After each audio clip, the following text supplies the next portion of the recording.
Hey everybody, today is Saturday, September 7th, 2019. We're going to do some updates here on the Bearhawk. Beautiful skies today. I mean, Dorian just came through. We didn't see any of it here in Charlotte.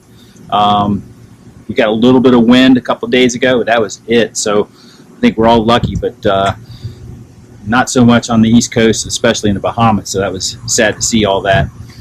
Today I'm going to talk about some of the things that's going on with the cowling that I'm going to be working on here soon.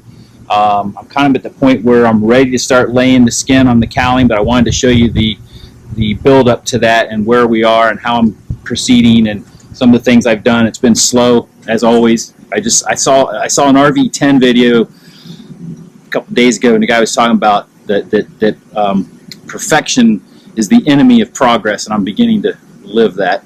But let's start with the boot cowl, because I've already built the boot cowl a couple months ago, but I've reinstalled it primarily because I'm going to be I'm going to take poster board and use that as my template for my skin cowls. I'm using this Trailblazer prop, and it's got a nice long hub on it, and it's pushing my nose out a little bit further. My nose is kind of longer, I think, than most of the Bearhawks here, so that's kind of where I am. But with this boot cowl, I've got this completely fastened in with all of my flush mount screws, so that when I lay my poster board and ultimately the new cowling over it, it should be a tight fit. One thing I did with this boot cowl that I've not seen with any of the others, but I really wanted to have access behind this, so I put in a lip, and I created a butt joint here. So on the top portion, this is riveted in. There's a strip in here.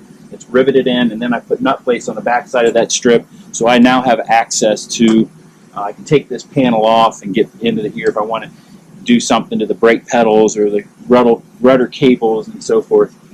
The strips, not strips, but C-channels here for attaching the cowling. So I looked at the Scratch Builder manual, and it told me that my C-channels should be 1 3/4 inch wide and 3/4 inch on the sides. So using 032 aluminum, that's what I did, and I've made the top and bottom for that. I've had to modify this one.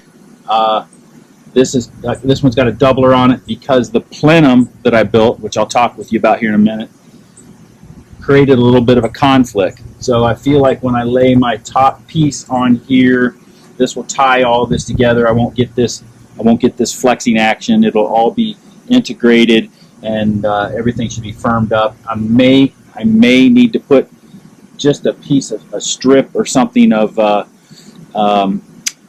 airflow fabric, so that I don't have any rubbing on the carbon fiber. But I feel like once all of this sheet metal's on here, all this is going to come together pretty tight and won't be a real problem.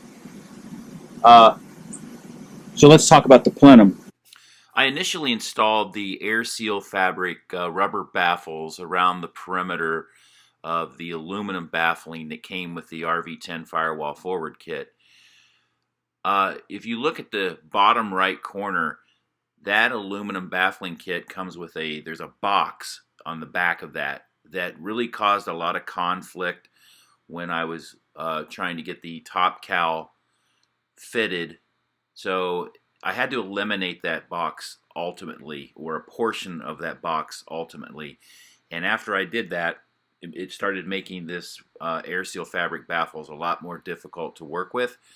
So that's where I decided at that point I would terminate the air seal fabric baffles and go with a carbon fiber Plenum so I could get a more custom fit. So I'll put some pictures up to show the process of how I built the Plenum. Essentially, I took a big piece of poster board and I cut it out and laid it on top. Now I also, on my aluminum, I made angles here that are 1/2 inch, I guess they're 3/4 inch on each side. And I put nut plates in here.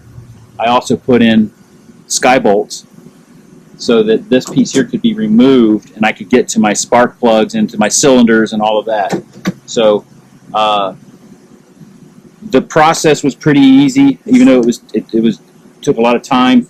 On the poster board, I put down some of this PVA, which is it's like a liquid saran wrap, and then on top of that I use a wax, a mold release wax, and then this tape here, which is this stuff here.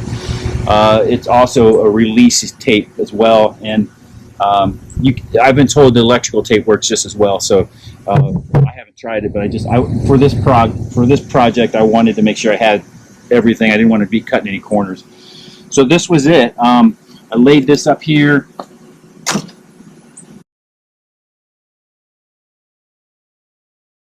And then I laid the carbon fiber over the top of that. I put my epoxy resin down. I laid my next piece on that. I waited about 30-40 minutes between fabric. It took me about I used 3 sheets of the carbon fiber off of a roll that I purchased online, and that helped me put this thing all together.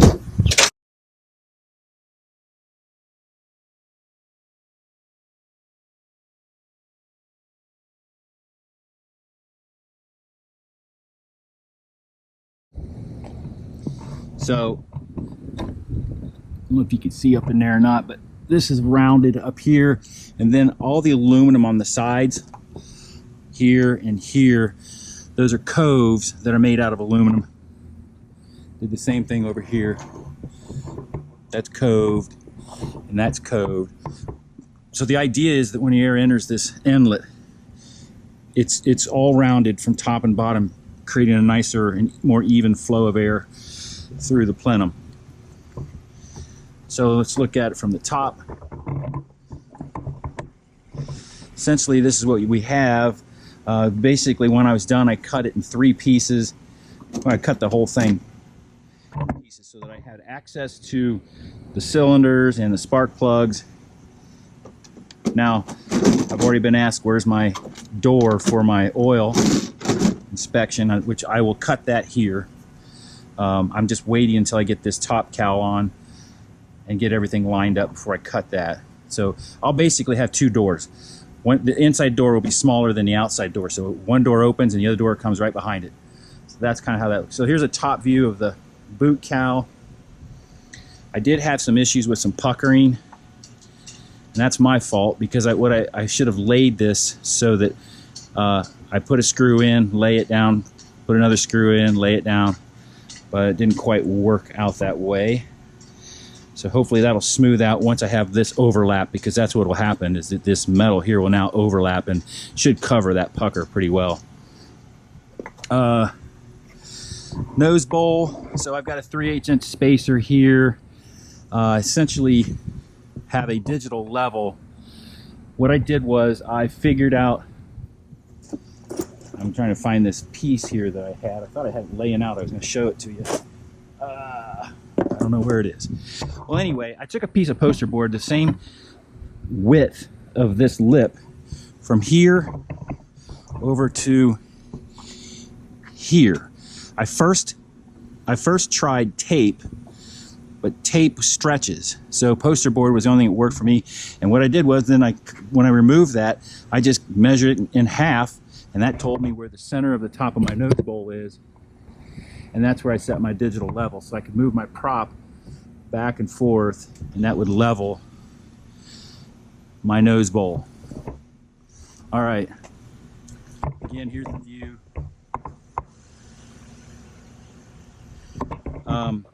So here I'm going to show you. This is on the other side, the seam for where I'm going to have these screws in here, so I'll be able to get into this panel. This will just be pinned permanently on here, so I won't ever really have to take that off.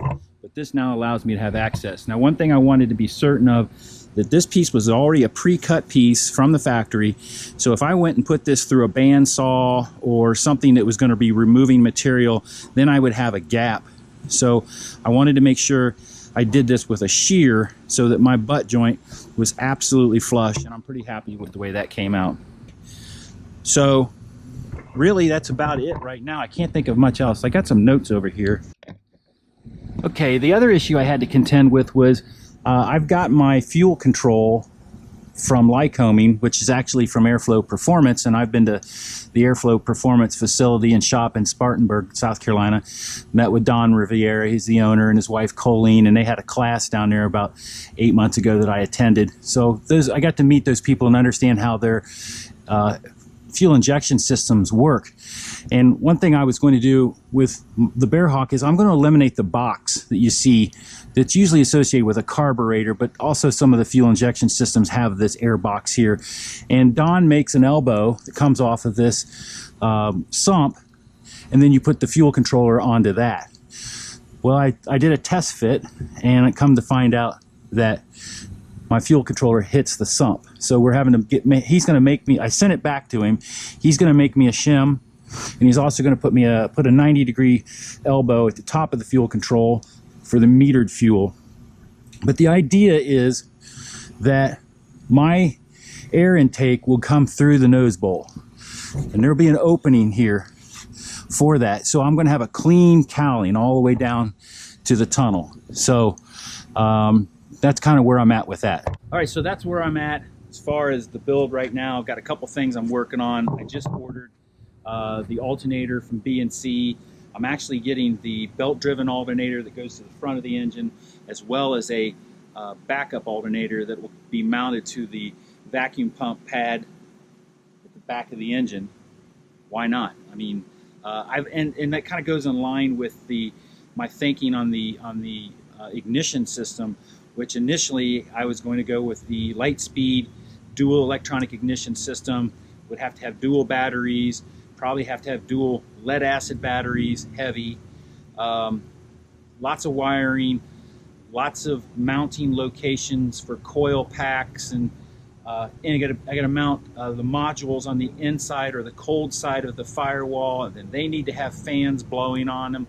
And after I got through reading all of that and understanding that was what I was going to have to do for such an elaborate dual electronic ignition system, coupled with the fact that I just got back from Oshkosh last month, and Surefly has introduced to Lycoming the Surefly electronic ignition that drops into the magneto pad on the back of the engine. It goes right in where the magneto goes. I've looked at the PMag, but they don't have the 6-cylinder version out yet. What I'm thinking about doing at this point is the Surefly electronic ignition on one side and the traditional slick mag on the other side. And I can always upgrade from there. That's where I am with the electronic ignition system. So I'm going to go inside and we're going to talk about some tools and books.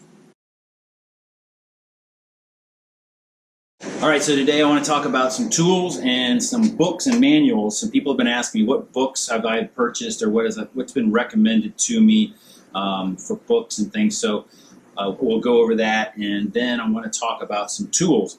And again, I want to emphasize, these are not how-to videos. This is how Rob did it. This is how Rob found his way through this build. So, tools. I got 3 things I want to talk about. I want to talk about screwdrivers. Why do we need to talk about a screwdriver? I'll tell you why here in a minute. I want to talk about cutting tools, and then we'll go over into the books in a minute. So, cutting tools. All right, so here is a cutting tool. This is all going to be aluminum cutting, sheet metal sort of stuff. I found this gizmo on Amazon. I thought, my God, this is the greatest thing in the world. It's a piece of junk. It attaches to your drill, and you can supposedly there's a cutter in here. Not supposedly, there is a cutter in here, and you can see it went up and down.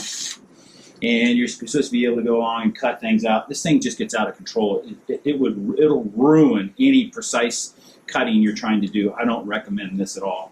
You always have your straight and your left and right 10 snips.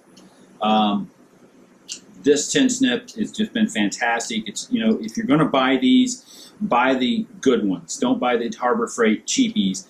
Get the good ones that might be $20 or $30, but it's worth it because you're going to mangle up some aluminum if you're trying to cut this stuff with cheap 10 snips. So this Dremel tool is really good. I use this actually when I cut that carbon fiber plenum.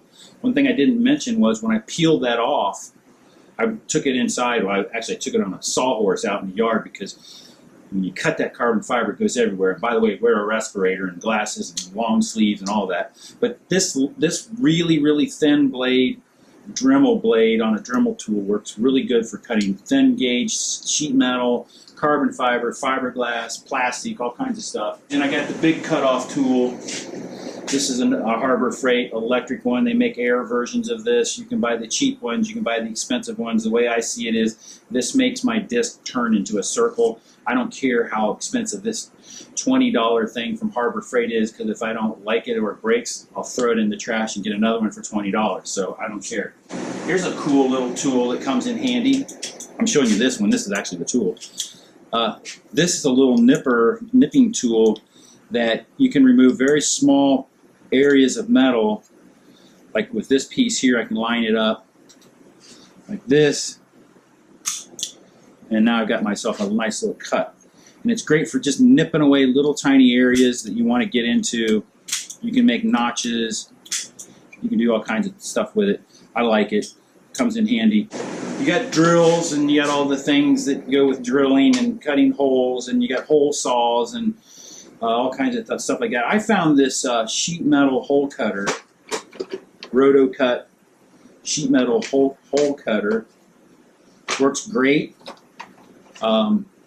Here's your little bit with, you change out the hole sizes. Like this kit goes up to 3/4, I believe. You can get bigger ones and smaller ones. This works out real well and cuts really nice little holes. So, and a good step drill, which I should have brought one out. I don't have one. Step drills are great. They can do the same thing pretty much. So let's talk about cutting the long sheets or the longer pieces. This is a rotary cutter, and it does the job. It's okay. It's not bad. I was getting used to it, and I was getting pretty good at it. But you have to be careful, because whatever side the waste side is, that material is now going to be gouged with the teeth marks that pull this through the rotor. So you really are almost, whatever you're cutting on the right-hand side of this cutter is pretty much, you're going to have to trash it or cut that little half-inch piece off of there that you just marred up with the teeth, because it's not going to be any good. And this is from Eastwood. I think I paid $50 for it. And I went back on Eastwood because I was looking for some shears. I wanted a decent shear. I don't need a big 48-inch shear that's going to, $10,000, what you'd see in a professional shop. I just needed a good shear, and they have this shear. This is an 8-inch shear, and this thing's wonderful. I've been having great success with cutting stuff. And as you lay your metal up against the face of this shear, it stays square. So the cuts I made on that boot cowl, where that butt joint is, and it's just dead on, perfectly lined up, I did it with that shear. I couldn't have done that with the 10 snips or the rotary. I couldn't have done it with the bandsaw either, like I was discussing. So that was the perfect tool to make the cut that I wanted to make for that. So I really like that. I think that's a great thing to have in your shop. Let me talk to you about the Phillips screwdriver real quick. You can go to Harbor Freight and get a box of these for $9.99, and you think you think you're covered when it comes to screwdrivers. I'm going to put my glasses on here because I want to show it. I want to look at this. It's kind of a detailed part of the screwdriver. any screwdriver, yeah, you can buy it. It's a Phillips end screwdriver. That's great. But the problem is, if you use one of those types of screwdrivers, you're going to end up with something like this. See those holes? Where the Phillips head goes in there, it tears them up. But if you get a good screwdriver, a $10 screwdriver, this is a Husky, and it's even labeled as a P2, which is the size. It's a Phillips, and it's a number 2 head. Here's another one, P2. Same thing. So the deal is with these screwdrivers is this is such a good fit. You won't tear up your screw. You're less likely to tear up your screws if you're using a screwdriver that fits perfectly to the head of the screw that you're trying to run in. So this was something I just learned on my own as I was tearing up screws. I'm gonna go get a good screwdriver and make sure this doesn't happen. And as soon as I paid $10 for a screwdriver, I ended up with what I needed. So there you go on screwdrivers. All right, so books. Gosh, I started thinking about I got this book and that book, and my God, the book started stacking up. First thing I have are the Bob Barrow's plans that came with the kit. I don't have them; they're on the wall down here, and but that's pretty much a good starting point for your Bearhawk kit. Is those plans. It shows you, every page has specific details on the way this airplane was built. So as I started going through this, I started picking up things that I would need. It's imperative that you have the AC 4330-13 because that is the Bible, FAA. I've got one page in here that's bookmarked for torque settings on different size bolts. As I'm installing the engine and as I'm installing the engine mounting bracket, I've got AN7 bolts, I've got AN5 bolts. What's the torque setting for these? I don't know, but it's in here, and now I know what to torque these bolts down to so that I'm dead in compliance, and I'm not, because I have a tendency to over tighten everything, and when I put the torque wrench on these things, I started finding that click. Oh my gosh, I didn't even realize it. I would have gone another half turn, but so I now know how to tighten my bolts. Let's go back to the panel. So when I got my panel, Aerotronics out of Billings, Montana built the panel for me, and it's all the schematics for everything because once I get the panel, I got to run wires to it to make everything. They put a legend in here so I know how to read their schematics, and then it starts off with where everything goes. So it's a very good book for installing my instrument panel. With that, I got the Dynon books for HDX, Skyview, and I printed this book online. A lot of these things I'll get, like the engine manual. It's a PDF I got from Lycoming. I took it down to the store and had them copied it and put it in a 3-ring binder. Yeah, I can have a PDF somewhere on my hard drive, but my God, after a while you lose that stuff. And having this book at a hand's reach, arm's length reach, is just surprisingly. When I got the engine, I mentioned this in one of my other videos. Lycoming doesn't send you a manual, so I went. Found the manual. Actually, the salesman told me what manual to print off. Took it down to the print shop, had it printed, and I've got stuff in here for removing the preservative oil. The first time you start the engine, the break-in sequences, all that stuff's in here, and that's been great to have. I talked about the fuel controller earlier, and that's from Airflow Performance, and Airflow Performance gives you an installation guide on how to install their system and all the different components that's involved with the fuel injection system. So that's been fantastic. Just in general, when I started talking and thinking about this engine, I've never installed an aircraft engine before. So I started asking around. Mike Silvernagel up in Canada told me, get the Tony Binglis books. So there's 2 books. I like this book. I haven't really read this one much. This is just a general on engines, but this one talks a lot about installation, especially when I was doing mounting my engine, how he recommends you do that. These have been fantastic books. The other issue I've been thinking about is, especially now that I'm talking about, the electronic ignition system, batteries, wiring, mounting a battery on the firewall, is how much do I know about electronics. This is a book called Aero Electric Connection by Bob Knuckles. I've started reading this, and I take a lot of notes on it. Every day I get up in the morning, I read one chapter, and I take notes on everything that I read because I want to know this stuff. It's important to me, know the difference between the different types of lead-acid batteries that are out there, the different types of what capacitors do, just general electronic speak. I also, let's see, I've got it up here on I just ordered this yesterday because when I was talking to Nathan over at B&C about my alternator, I said, I told him about this book, and he said, that's a good book, but he says also there's another book called The Aircraft Wiring Guide. In fact, the website is aircraftwiringguide.com, and that's a really good book too, a little bit simpler than this. So I've just ordered that book, so I'm going to have a couple of resources for understanding the wiring and electric system in my airplane. Finally, I could do a couple more, but I think this is enough for now. As it gets time, I'm going to have I've had one EAA technical visit so far. John Wigney, who is with the local EAA 309 chapter here in Charlotte, came out, I think, around January or February, and he's actually going to come back out next week. But, you know, the EAA has been amazing with the resources they have, not just local, but with the books and things. For example, this is the EAA Flight Test Manual. This is a new thing within the past year or so that's come out. This has a lot of stuff in here that you should be doing your approach to Phase 1, task-based approach to Phase 1, which is fantastic. I mean, there's just so much stuff in here that I can read and study and learn before I begin flying my airplane. And they even give you a test card book, and there's all kinds of great stuff in here. There's the fuel flow test. Here is a stabilized engine readings.